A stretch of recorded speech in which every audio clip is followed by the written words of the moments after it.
हिमांशु, आपको भी ये पता होगा कि जब या हमने भी जब पढ़ा है, हमारी रिसर्च में भी ये दिखाता है कि जब इमरजेंसी के दिन थे उस वक्त एक स्लोगन भी कहा जाता था, और अगर मैं सही हूं वो स्लोगन था इंदिरा गांधी के 2 हाथ, संजय गांधी और कमलनाथ। ऐसे अगर एक हाथ बीजेपी में ज्वाइन कर लेते हैं, what do you think is the strategy of the BJP that it is managing to get into its fold even the harshest critic of the BJP और the staunch loyalist of the Congress party?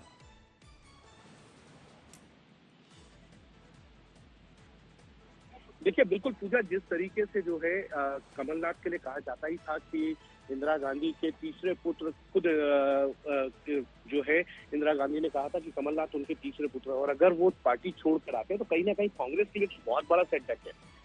और न सिर्फ मध्य प्रदेश में, मैंने आपको पहले भी बताया, जो अन्य प्रदेश है और अन्य नेताओं पर बड़ा इफेक्ट पड़ता है। जब इस तरीके के नेता चुन के जाते हैं तो उनको ये लगता है उनका भविष्य और ज्यादा आधार में होगा। जब इस तरीके से कमलनाथ या अशोक चौहान या मनीष तिवारी जैसे लोग छोड़ के जाते हैं, मनीष तिवारी का पूरा परिवार जो है वो कांग्रेस ही परिवार रहा है और तमाम फादर भी सांसद रहे हैं, खुद मनीष तिवारी जो है वो सांसद रहे हैं 2 बार और केंद्र सरकार में मंत्री रहे हैं। तो कहीं ना कहीं ये एक इफेक्ट होगा कांग्रेस के ऊपर चुनाव से पहले कि देखिए किस तरीके से वहां पे भगदड़ मची है, और दूसरी तरफ भारतीय जनता पार्टी जो है वो मजबूती के साथ जो है वो चुनाव भी लड़ रही है। और आप देखिए कि उनका नेशनल कन्वेंशन जो है वो बैठक चल रही है और उससे पहले कांग्रेस में भगदड़। तो कहीं ना कहीं ये बताता है कि कांग्रेस और भारतीय जनता पार्टी के बीच में जो आज मुकाबला है बहुत जो है वो फासला हो चुका है, क्योंकि तमाम कांग्रेस के नेता जो है वो भारतीय जनता पार्टी में शामिल हो रहे हैं। दूसरी तरफ अगर आप देखेंगे, चाहे इंडिया ब्लॉक की बात हुई थी तो नीतीश कुमार उनका साथ छोड़ चुके हैं, जयंत चौधरी इंडिया ब्लॉक से बाहर आ चुके हैं, ममता बनर्जी ने घोषणा कर दी है वो बंगाल के अंदर जो है अकेले चुनाव लड़ेंगी, आम आदमी पार्टी कह रही है पंजाब में वो अकेले चुनाव लड़ेंगी। तो कहीं ना अपोजिशन एकता रही और ना कांग्रेस के That's a good point. Aam Aadmi Party says we'll fight solo. TMC says we'll fight solo in Lok Sabha elections. Himanshu, at this time, do you think when the Gandhis say, जिसको जाना है जाए, हम रोके, हम नहीं रोकेंगे, ये हमारी लड़ाई है और लड़ाई में जो रहना चाहेगा वो रहेगा, आपको लगता है कि ये स्ट्रैटेजी कहीं बैकफायर कर रही है? Rather than come forth and say will try to stop all our people, will try to ensure that they are in the party and they are taken care of, saying जिसको जाना है जाए, whoever wants to leave can leave, we will not stop them. देखिए, अगर आप अपने नेताओं को नहीं रोकेंगे, अगर आप ये कहेंगे जिसको जाना है जाए, तो फिर लड़ाई कौन लड़ेगा? क्या सिर्फ गांधी परिवार लड़ेगा या कुछ कांग्रेस के लोग? अगर आपको लड़ाई लड़नी होती है तो मजबूती के साथ लड़ाई लड़नी पड़ती है, हर तरीके से लड़ाई के संसाधनों के साथ भी लड़ना पड़ता है और साथ ही साथ आपकी पूरी एक फौज होती है जो लड़ाई में डट के खड़ी होती है, चाहे हारे या जीते, वो एक अलग विषय है। लेकिन लड़ाई लड़ने के लिए आपको लोगों की जरूरत होती है। आप भले ही जो है लड़ाई में आगे आने की बात करें और आप ये कहें कि अगर पाला बदल के कोई जाना चाहे तो ऐसे नहीं लड़ाई लड़ी जा सकती है। लड़ाई लड़ने के लिए आपको अपना किला, अपना घर को मजबूत करना होता है, अपने लोगों को एक साथ रखना होता है, चाहे सामने हार भी दिख रही हो। तो ऐसे में अगर कांग्रेस ये निर्णय ले रही है कि जिसको जाना है जाए, हम अपनी लड़ाई विचारधारा की लड़ रहे हैं, मुझे लगता है उससे उनकी लड़ाई भी कमजोर पड़ेगी।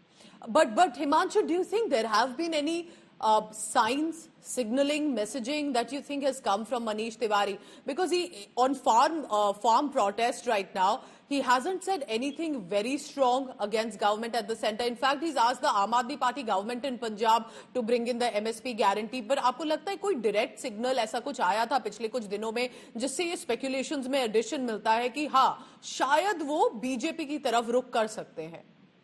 देखिए, अभी तक तो मनीष तिवारी की तरफ से ऐसे कोई भी बयान नहीं आया। जैसे कमलनाथ का परसों एक बयान आया था छिंदवाड़ा में, वैसा उस तरीके का तो उनका कोई बयान नहीं आया है। उन्होंने पार्लियामेंट में भी मनीष तिवारी ने सीधा भारतीय जनता पार्टी और मोदी सरकार का अटैक किया था। लेकिन क्या होता है, नेता कहते कुछ है करते कुछ है।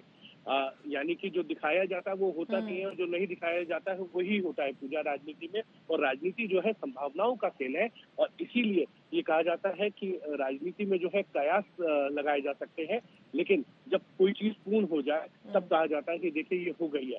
मैंने कई बार देखा है, मैं आपको एक घटना बता देता हूँ। 2017 के विधानसभा चुनाव से पहले मैं ब्रजेश पाठक, जो वर्तमान में उत्तर प्रदेश के उप मुख्यमंत्री हैं, वो आगरा में मायावती की रैली में शामिल थे। मैंने उनसे पूछा कि क्या आप भारतीय जनता पार्टी में आज शाम को शामिल हो जाएंगे, तो उन्होंने कहा कैसी बात करते हैं आप मुझसे, मैं बीएसपी का काडर हूँ और बहन जी के नेतृत्व में आज आगरा में रैली चल रही है। लेकिन जैसी ही रैली समाप्त होती है, शाम को ब्रजेश पाठक दिल्ली आते हैं और भारतीय जनता पार्टी में शामिल भी हो जाते हैं और आज देखिए वो मुख्यमंत्री भी है। तो नेता जो है और नीतीश कुमार के साथ भी वो जो इंडिया कन्वीनर के जो इंडिया ब्लॉक के कन्वीनर बनने पे जिनका नाम आ रहा था, वो बीजेपी ज्वाइन कर लेते हैं और कुछ ही घंटों में it's smooth transition that appear to have happened in Bihar. Himanshu, एक सवाल हमें बताएं, देखिए कांग्रेस की अगर तरफ से देखा जाए तो कांग्रेस तो ये कहेगी कि ये तो सेल्फिशनेस है, ये तो अपना पॉलिटिकल सर्वाइवल और पर्सनल एम्बिशन है। आइडियोलॉजी कहां गई आपकी? जो आइडियोलॉजी सालों तक आपने कांग्रेस पार्टी पे रखी, बस किसी वजह से आपने रुख बदल दिया, तो उस पे किसी तरह के रिएक्शंस आ रहे हैं आप? देखिए बिल्कुल, देखिए आइडियोलॉजिकल सवाल उठते हैं, तो आइडियोलॉजिकल अगर सवाल कमलनाथ पे उठेंगे या मनीष तिवारी पे उठेंगे तो भारतीय जनता पार्टी पे उठते हैं कि जिन्होंने 84 के सेक्लॉइड्स की बात की हो चुनावों में, जिन्होंने ये कहा हो कि कमलनाथ भ्रष्ट है, उनके परिवार के ऊपर भ्रष्टाचार के आरोप है, उनके भतीजे जेल गए हैं ईडी के इन्वेस्टिगेशन के अंदर, उनके ऊपर तमाम तरीके के आरोप लगे हैं। भारतीय जनता पार्टी ने पूरा विधानसभा का चुनाव मध्य प्रदेश में कमलनाथ के खिलाफ लड़ा। मनीष तिवारी के खिलाफ किस तरीके के बयान जो है वो पंजाब में भारतीय जनता पार्टी के तमाम तरीके के नेता देते रहते हैं। तो ये कोई, मुझे लगता है आइडियोलॉजिकल खेल बहुत ज्यादा नहीं है राजनीति में। राजनीति में एक ही चीज बहुत महत्वपूर्ण होती है पूजा, वो है सत्ता। आप सत्ता में है, आपके पास पद है और आप कुर्सी पे है, तब तक सब कुछ सही है। अगर कहीं दूसरी जगह आपको उससे बेहतर अपॉर्चुनिटी मिलती है तो लोग वहां पे स्विच ओवर करते हैं, इसमें कोई दो राय नहीं होनी चाहिए। There is no high bigger than power, as it is said. Himanshu, हमारे साथ please बने रहिए, because remember now, if there was already speculation, right, that Kamal Nath is in touch with the Bharatiya Janata Party, with his son Nakul Nath, could not only quit the grand old party that he had been associated since emergency days, before that in fact, was called as a third son, as Indira Gandhi had called him, could now be joining the BJP. No clarity yet, we are waiting for that confirmation. Interestingly, no denial as well. But right when that was happening, someone so close to the family is jumping ship.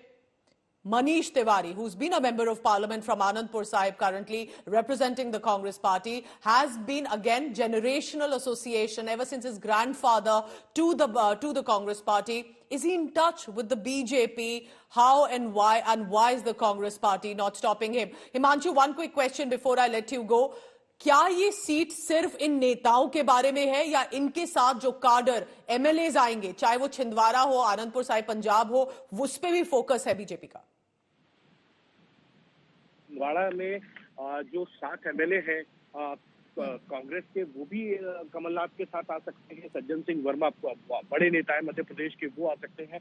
ये कहा जा रहा है कि 12 MLA जो हैं कांग्रेस के, वो आ सकते हैं कमलनाथ के साथ। और कहीं ना कहीं मनीष तिवारी भी पंजाब का एक बड़ा चेहरा है, वो एनएसयूआई के अध्यक्ष रहे हैं, यूथ कांग्रेस में अध्यक्ष रहे हैं, तो कहीं ना कहीं उनके साथ भी उनकी एक लोकल लीडरशिप में जिस तरीके की पहचान है, जो उनके लोग हैं, वो बीजेपी में जरूर आएंगे अगर मनीष तिवारी शामिल होते हैं। तो अगर कोई नेता बड़ा शामिल होता है तो उनके जो फॉलोअर्स हैं, जो उनके नीचे के नेता है, वो जिनसे उनके पर्सनल टर्म्स बहुत अच्छे होते हैं, तो वो लोग जरूर Congress Interesting. And if you look closely, Himanshu, even when Madhya Pradesh election was won by BJP, and at that point Shivraj Singh Chauhan, as it appeared, Kamal Nath was one of the first to go and meet Shivraj Singh Chauhan and congratulate the BJP as well, keeping all doors open. And a reminder to us, while we wait for more confirmation and clarity on this, that in politics and possibly in life, there are no permanent friends or foes.